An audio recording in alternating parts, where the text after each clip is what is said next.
আরো একটি কথা আপনাদেরকে জানাতে চাই যে বাগেরহাটের পানি যতটাই লবণাক্ত হোক না কেন, এর যে নদী আছে এই নদীর পাড়ের যে বাতাস সেটা কিন্তু অনেক সুমিষ্ট এবং দারুণ লাগছে আমার এখানে এসে বিকালবেলা। আজকে যদিও মেঘলা আকাশ, ঠান্ডা বাতাস আছে, খুবই ভালো লাগছে। আজকের বাগেরহাট ভ্রমণে সকালেই দেখেছি ৭০০ বছরের পুরনো ইতিহাস, কিন্তু বাগেরহাটের জেলা সদর বা বাজারঘাট ঠিক কোথায়? হ্যাঁ বন্ধুরা, বাগেরহাট ভ্রমণের এই পর্বে আমরা দেখতে চলেছি বাজারঘাট স্থাপনা আর ভৈরব নদীর উপরে বানানো ব্রিজ।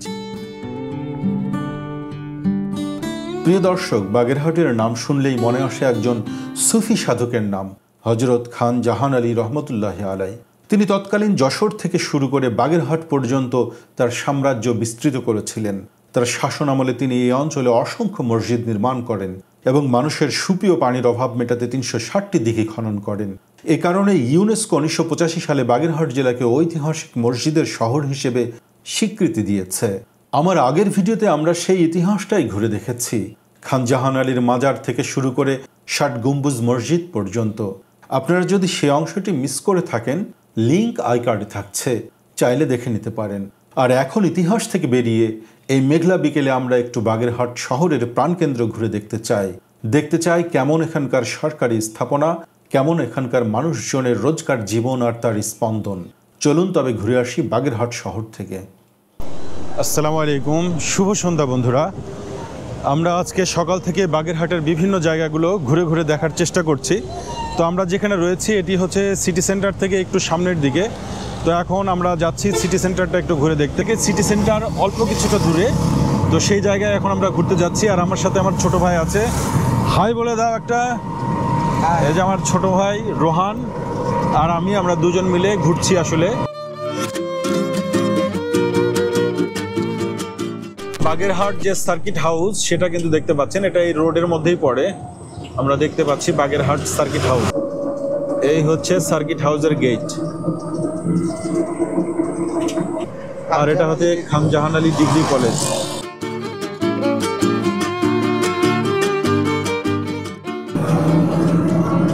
জেলা ও দায়রা জজ আদালত বাগেরহাট। আমরা বাগেরহাটের রেল চত্বর হয়ে সামনের দিকে এগিয়ে যাচ্ছি। আর এই যে এই পাশে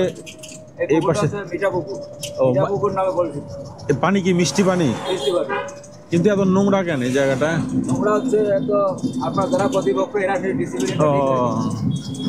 আমরা মূল সিটি সেন্টারের মধ্যেই চলে আসলাম বাগেরহাটের।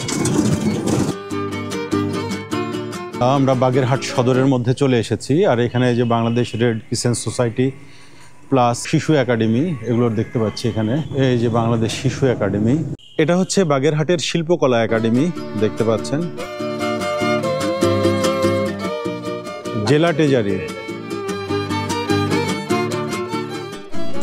এই যে বাগেরহাটের বিভিন্ন মার্কেটের ভিতর দিয়ে আমরা হাঁটছি। হাঁটতে হাঁটতে এখন যাব আমরা ভৈরব নদীর পাড়ে যাব এবং ওখানে নদী দেখব।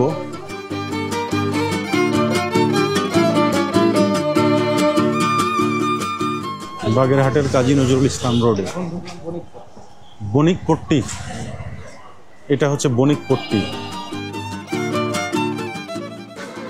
এখানে একটা মন্দির রয়েছে, কালী মন্দির না, কালী মন্দির।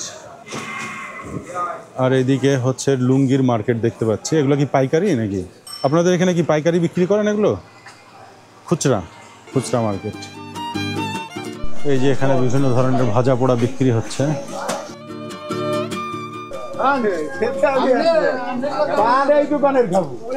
এদিকে মিষ্টির দোকান না, কানাইলার মিষ্টির দোকান বিখ্যাত।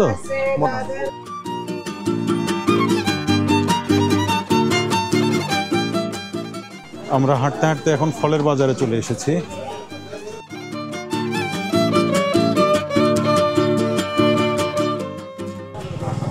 বড়গুলো নাই চুই ঝাল, হাটের বিখ্যাত চুই ঝাল। এইখানে মোটা মোটা চুই ঝাল আছে।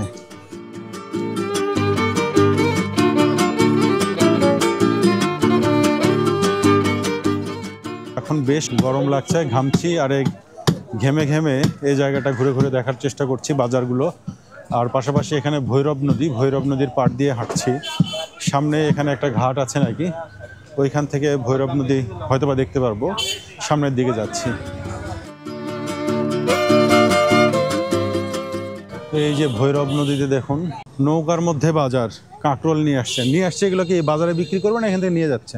ও, এখানে বিক্রি হবে না, একদম নৌকা ভর্তি কাঁকরোল চলে আসছে। কত করে কেজি এগুলো কাঁকরোল এখানে? 50 টাকা 60 টাকা। সারা বাংলাদেশে একই দাম কিভাবে হয় এটাই বুঝলাম না। এটা হচ্ছে নার্সারি সেকশন বলা যায়। এখানে অনেক গাছগাছালি দেখছি বিক্রি করছে।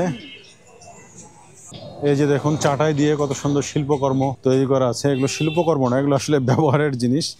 দেখুন এগুলোকে ধামা বলে, ধামা বা ঢাকি এগুলো বলে আমাদের এলাকায়। এখানে এই এলাকায় কি বলে আঙ্কেল এগুলোকে? ডালা বলে না?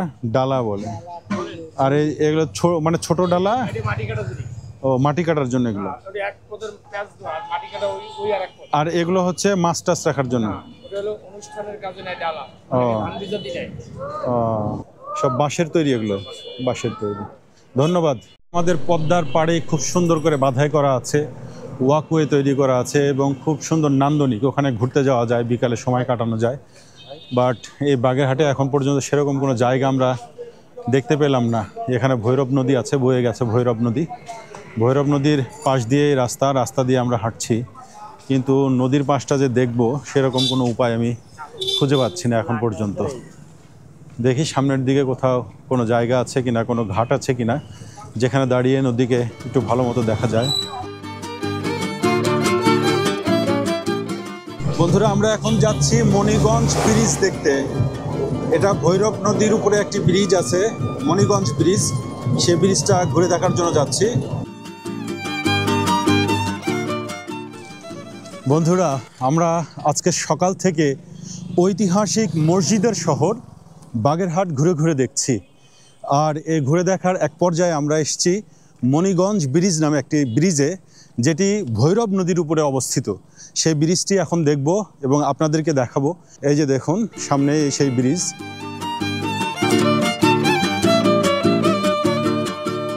আমরা হাঁটতে হাঁটতে একদম এই সেতুর মাঝ বরাবর চলে এসেছি। এই দিক দিয়ে বয়ে চলেছে ভৈরব নদী, দেখতে পাচ্ছেন। এই পাশটাও দেখছি খুব সুন্দর করে বাঁধাই করা। দেখি ড্যাম বানাইছে নাকি, ড্যামের মতো করা। ওই যে এখানে একটা স্লুইস গেটের মতো।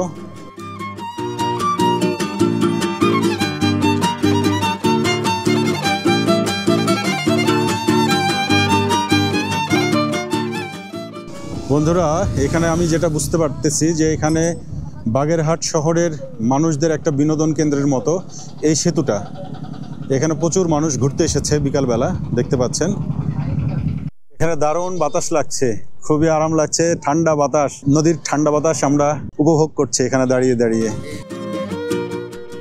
দেখুন নিচে একটা ছেলে, ও হচ্ছে নিজে বস্তার মধ্যে শোলা ভরে একটা ভেলার মতো ভাসিয়েছে এবং তার মধ্যে ঘুরে ঘুরে কত সুন্দর করে সে উপভোগ করছে তার শৈশব। আরও একটি কথা আপনাদেরকে জানাতে চাই যে বাগেরহাটের পানি যতটাই লবণাক্ত হোক না কেন, এর যে নদী আছে, এই নদীর পাড়ের যে বাতাস, সেটা কিন্তু অনেক সুমিষ্ট এবং দারুণ লাগছে আমার এখানে এসে বিকালবেলা। আজকে যদিও মেঘলা আকাশ, ঠান্ডা বাতাস আছে, খুবই ভালো লাগছে।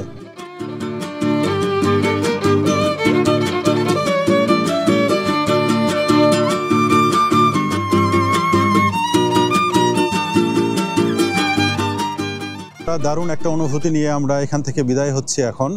যেহেতু সন্ধ্যা লেগে গেছে, আমরা এখনই বাগেরহাট ছেড়ে চলে যাব। তাই এখান থেকে আমাদেরকে খুব দ্রুত চলে যেতে হবে আমাদের রুমে। তো ওখানে গিয়ে ব্যাগ বস্কা নিয়ে আমরা রওনা দিব আরেকটি নতুন গন্তব্যের দিকে। আর সারাদিন টই টই টই টই করে বাগেরহাট জেলার বিভিন্ন জায়গায় ঘুরে ঘুরে দেখেছি এবং আপনাদেরকে দেখানোর চেষ্টা করেছি। বাট এখন বিদায় নেবার পালা। আর এখন আমরা এই বাগেরহাট শহর ছেড়ে চলে যাচ্ছি খুলনার উদ্দেশ্যে। খুলনা থেকে আমরা পরবর্তী অন্য কোনো জেলায় যাব। কোন জেলায় যাচ্ছি তা দেখতে অবশ্যই আমার সঙ্গে কানেক্টেড থাকুন। নেক্সট ভিডিওতে কোন শহরে যাচ্ছি সেই বিষয়ে আমরা আপনাদের সামনে জানাবো।